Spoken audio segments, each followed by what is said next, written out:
I have a love-hate relationship with this tool, this implement.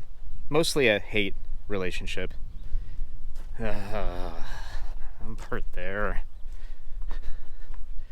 I've got one part here. That I'm excited for. That's a tree shear for the excavator. That's a different video.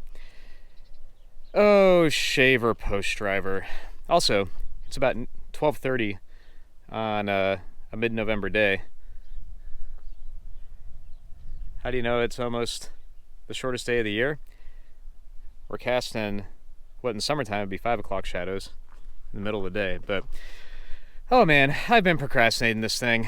Let me tell you the story. So what is this thing? It is a shaver post driver. I believe it's an HD-10, like a Hotel Delta 10. And I bought it 3 years ago to put in fence. And I put in a pasture's worth of fence with it. Mounts on the back of the tractor, 3-point hitch, and you pound fence posts in.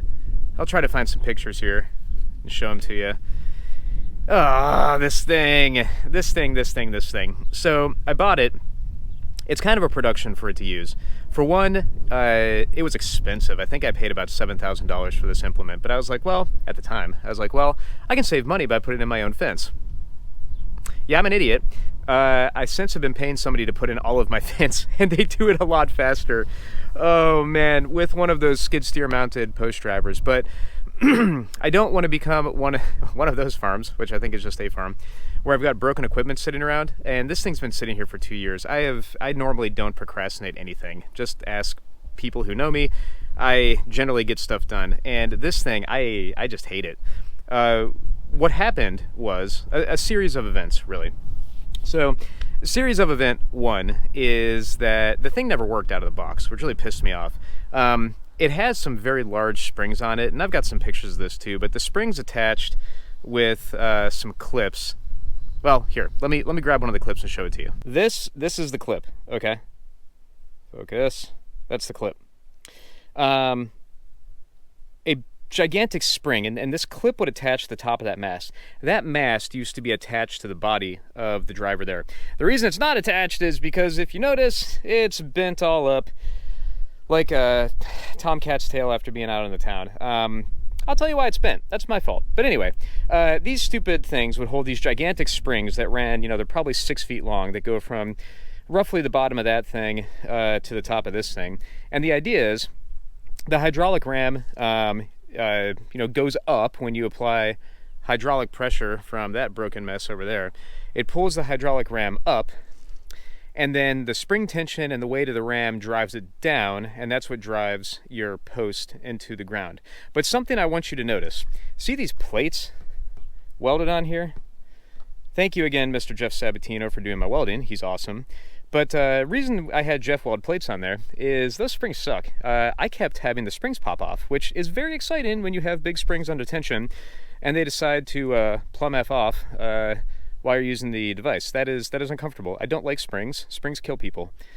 So the springs came off, and that just made me very unexcited. So I removed the springs, and the size up from this driver, I think it's the HD-15, they don't use springs, they just use more weight. And I'm like, well shoot, I can put more weight on this thing and just drive it down that way. And it was working great. So why is it on the ground all cut up? Well, the answer for that is simple. I'm an idiot. Well, I mean, accidents happen. I'm not an idiot, but sometimes I feel, if you use equipment enough, and especially if you're tired and or sick, which during this time, we were both tired and sick, just from getting the Rona and some other things. I had it on the back of the tractor, and when it's hooked up to the tractor, the hydraulic system is potentially open to moisture, because the way that this thing connects to the hydraulic system, you put a tube from the post driver into the hydraulic reservoir on the tractor, and it is sketchy, to say the least, but that's the only way you can get the hydraulic fluid out of the driver fast enough so that the ram comes down quick enough to apply the right amount of force to drive a fence post into the ground. Yeah, so when it's on the back of the tractor, I put the tractor in the barn, or in a barn. That door is 12 feet tall. FYI, when you see where this is going. When the post driver is raised a little bit off the ground so that it clears the lip of the concrete, there, yeah, yep, it clips the barn. So in one fell swoop, I spaghettied the post driver, and I also clipped part of the barn that I had to fix. So yeah, it's awesome, man. You know, occasionally bad things happen and you just can't do anything about it. So I'm gonna make a video of fixing this stupid thing. I do not recommend buying a shaver post driver. I want to be abundantly clear about that. In fact, the distributor that I bought this thing from no longer sells them because I think they were a maintenance nightmare and their customer service sucked. So just FYI, I'm not happy with the device, but I want to fix it because it's, you know, probably $8,000 of metal sitting there after I did all the modifications to it to make it work. And in a pinch, it actually works pretty well. I could set corners with it if I had to, if my fence guy was tied up or his equipment was down or whatever. So there is value to having one of these things on the farm for sure. But I'll tell you what, it is way more cost effective to pay somebody to put the fence in. That right there is the pro tip of the video for you. Anyway, I've started fixing this thing. Let me show you what I got to do to it to actually fix it. This is the base and the control station that normally this is sitting upwards. So get a good look at it here. That part is sitting on the ground and it kind of looks like that when it's sitting upright.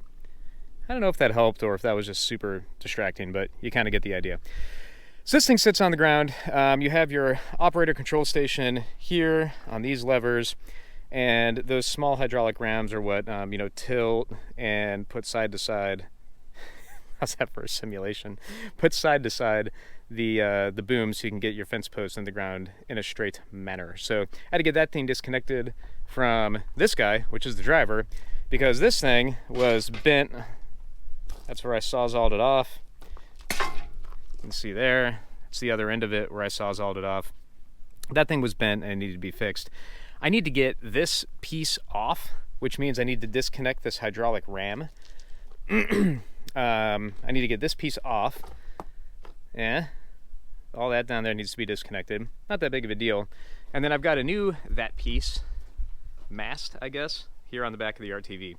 And then I got to get the whole thing assembled and, you know, upright and all that fun stuff. So, anywho, I've been procrastinating this enough. I just need to get started on it and start pulling it apart. So, here we go.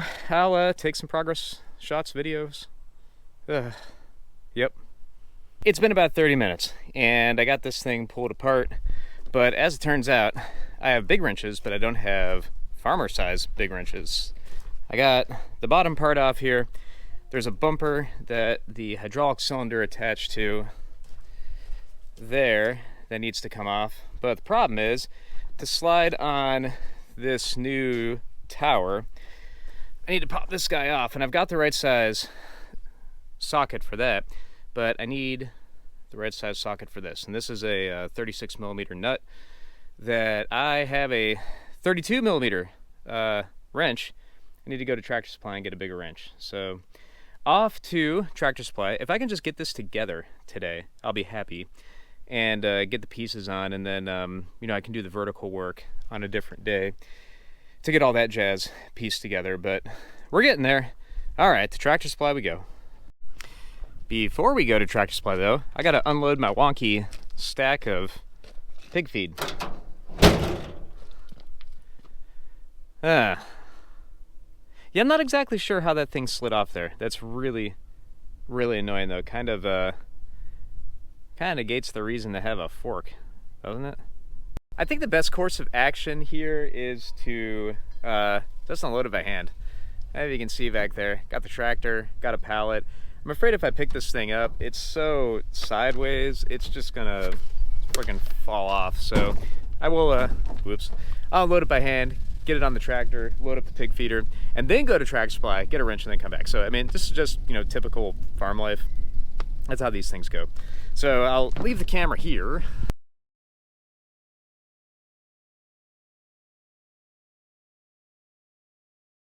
Let's go fill the feeder. Up here on top of the tractor to get the best possible shot of how I load this pig feeder that I made. I probably shouldn't be standing on the tractor, but hey man, everything for the shot, right?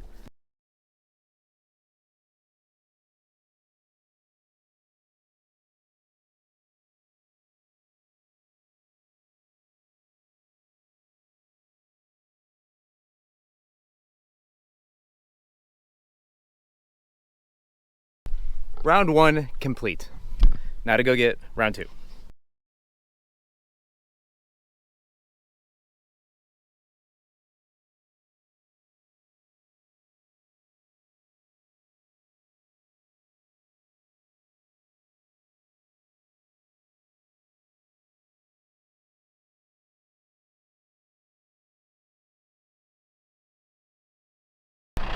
While I was over here, the cows are bellowing because they want more hay.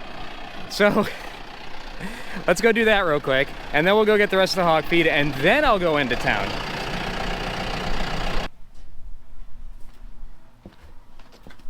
I don't know what they're waiting on. It's making a bunch of noise over there. Come on. Hello, hamburger.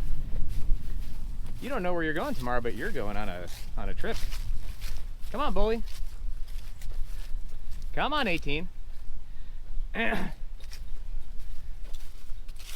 get going. Yes, no, maybe?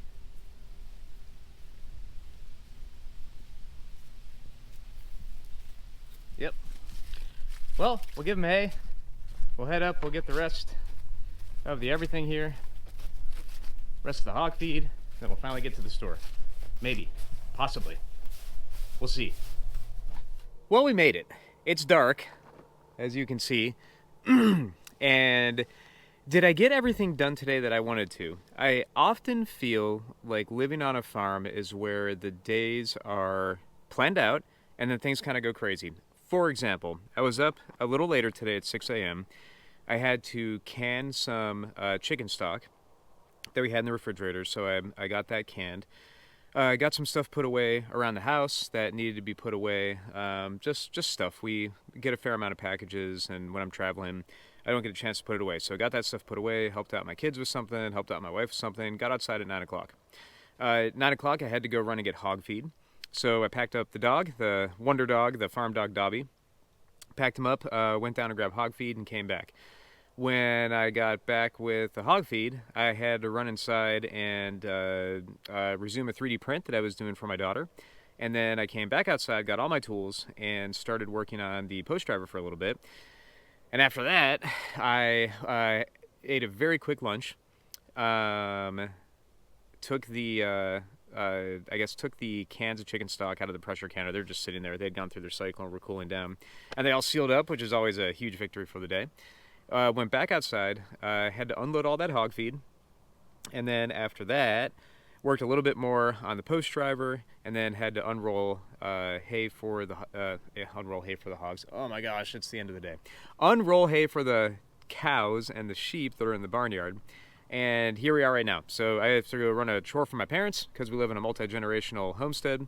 Run a chore for my parents, then we got to go pick up my truck from the undercoaters. So.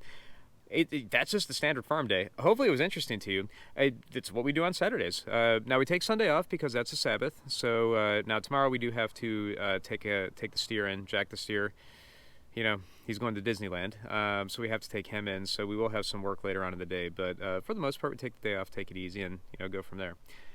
That's just a day. Do you guys find that interesting?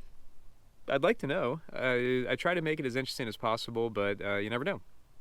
Thank you for watching. LachlanHighlandsFarm.com. Go to our store, buy meat, because it is delicious and it's good for you, and you can see how much work and love we put into this whole operation to make it fly.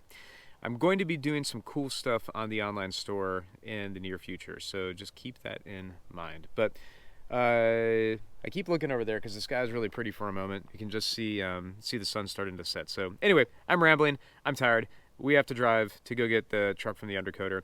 God bless you. Please keep my family in your prayers. Please keep the people in North Carolina in your prayers. They still need it. And God bless you all. Thank you for watching. Have a good night.